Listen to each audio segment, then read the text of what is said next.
Bir gün mən işdən evə gəldiyimdə yoldaşım yeməklər hazırlayıb stolun üzərinə düzüb məni gözləyirdi.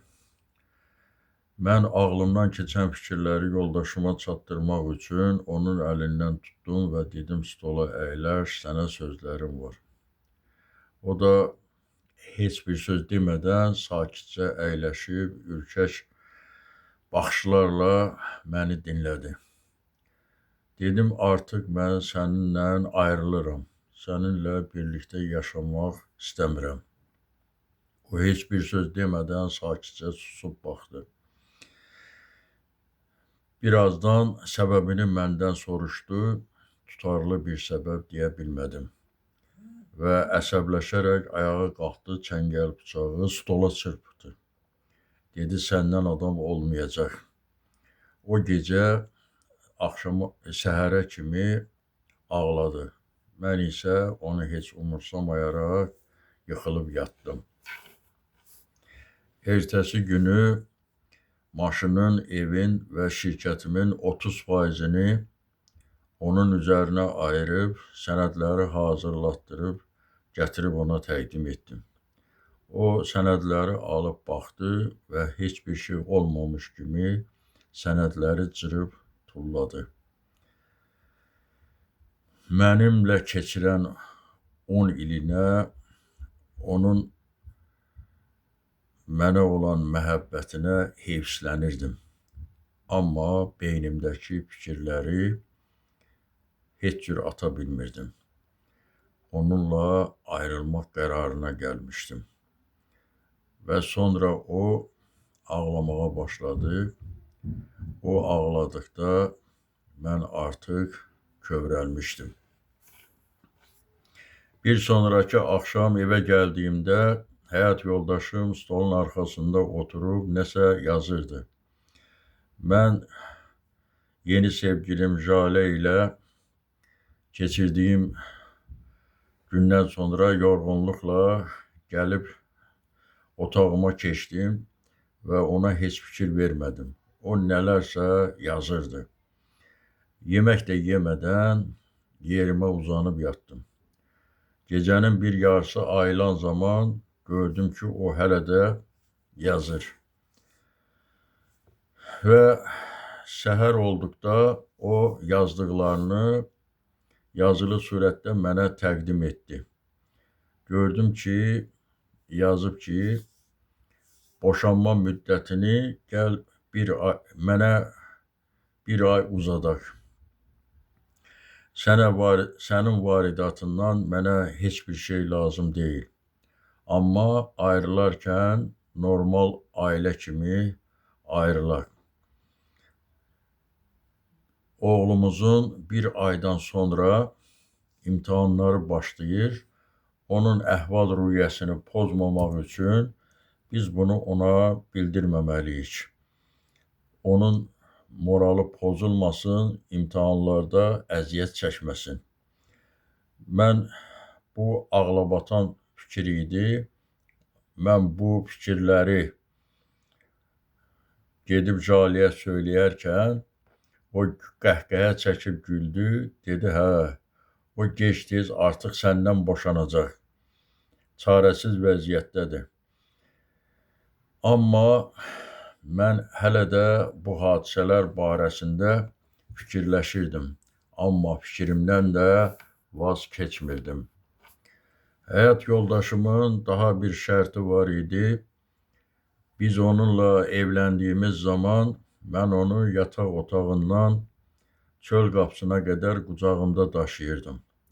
Və o mənə söylədi ki, sən yenə də bir ay müddətində məni yataq otağımdan çöl qapısına qədər qucağında daşıyınam. Mən onunla razılaşdım. Ertəsi günü mən onu yataq otağından qucağıma götürüb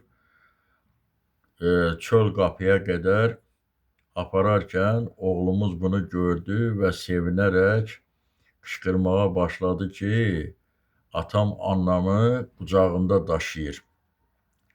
Və o qucağında mənə sıxılaraq qulağıma fısıldadı ki, sən elə et ki, bizim boşanmağımızı oğlum bilməsin.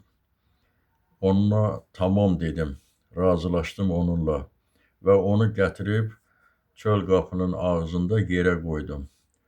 O avtobus dayanacağına, mən isə öz maşınıma əyləşib ofisimə getdim. Onu yataq otağından çöl qapıya qədər daşımağım hər gün bu minvalla davam edirdi.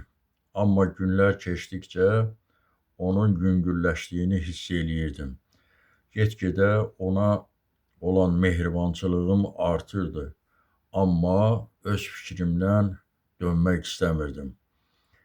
Bir gün ona fikir verdim, gördüm ki, üzündə cizgilər yaranmış, artıq çəksi yüngülləşir, saçları ağarmışdı.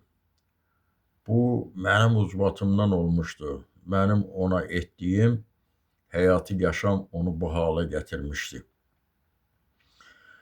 Bir gün yenə onu geyinərkən fikir verdim, gördüm ki, artıq paltarları həddən artıq ona boş gəlir, böyük gəlir və düşündüm ki, bunu mən yüngülcə daşımağım bundan asılıymış. O hər gün bədəninin çəkisi, onun hər gün bədəninin çəkisi azalır və onu yenə qucağıma alıb həyət qapısına aparan vaxtı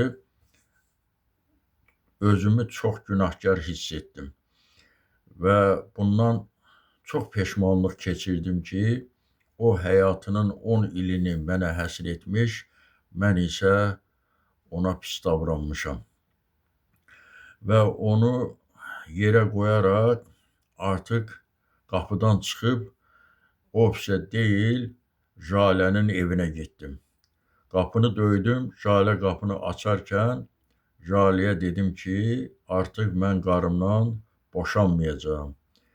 O, əlini mənim alnıma qoyaraq dedi, nədir, sənin qızdırman var? Dedi, yox, mən bizim sevgimizin azalması deyil, mənim ona olan verdiyim münasibətdən bu şərait yaranıb. Mən ona söz vermişdim ki, həyatımın sonuna qədər sənin qayğını çəkəcəm, həmişə sənin qulluğunda duracam. Amma mən öz sözümü unutmuşam. Ona görə mən artıq boşanmayacam və öz ailəmin yanına qayıdıram. O, qapını çırparaq, hönkürtü ilə ağlayaraq getdi. Mən tez aşağı düşüb, çiçək bir dükanına getdim. Oradan böyük bir gül buketi bağlatdırıb evə qayıtdım. Mən əlimdə böyük bir gül buketi sevinə-sevinə onun otağına daxil olarkən, onun yataq otağında taxtın üzərində cansız yatdığını gördüm. Demə, o kanserlə mücadilə edirmiş, həyatın sonuna az qalmışmış. Amma mən Jalə ilə başımı qarışdırdığımdan bunu hiss etməmişəm. Onun fikri bir ay möhlət alması məni oğlumun gözündə yüksək bir ailə başçısı, ata kimi qalması üçün bu variantı mənə söyləyib. Bundan mən çox mütəəssir oldum və artıq gec idi. Əlimdən heç bir iş gəlməzdi. Ona görə həyatda olankən, yaşayarkən ailənin qədrini bilmək, bir-birinə münasibəti itirməmək lazımdır. Xoşbəxtlik nə parada, nə villalarda, heç bir şeydə deyil. Yalnız eşlər arasında isti münasibətdədir. Ona görə nə qədər ailənizlə birlikdəsiniz, bir-birinizin qədrini bilməyə çalışın və bunu həmişə qiymətləndirin. Diqqətinizə görə çox sağ olun.